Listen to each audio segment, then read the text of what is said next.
तुम्हाला माहितीये का एक्सटर्नल व्हॅलिडेशन ऍडिक्शन किंवा सोशल बर्नआउट म्हणजे काय? चला सुरुवातीपासून सांगते.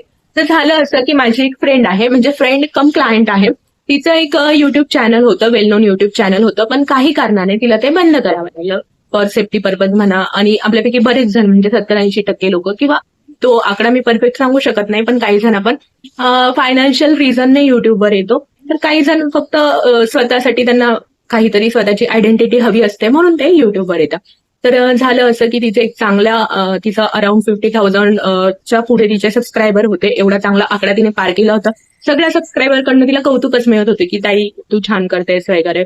मराठी आहे ती, डेली व्लॉगिंग असं तिचं निश होती चॅनलची.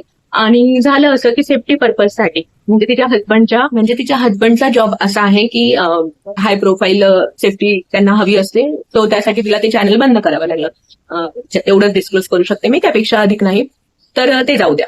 तर आता झालं असं की ती म्हणे, दामिनी तू मला हसशील, पण सध्या माझ्यासोबत असं होतंय, मला कोणतं काम करायचीच इच्छा होत नाहीये. कारण कॅमेरा ऑन असला की मी ऍक्टिव्ह असायची, सगळे कामं भराभर करायची, व्यवस्थितपणे करायची, आणि मला माहित असतं की त्याचा मला रिवॉर्ड मिळणार आहे, कारण मोटिवेशन होतं मला ते. चॅनल बंद केल्यापासून मला घरातली काम करण्याचीच इच्छा होत नाहीये.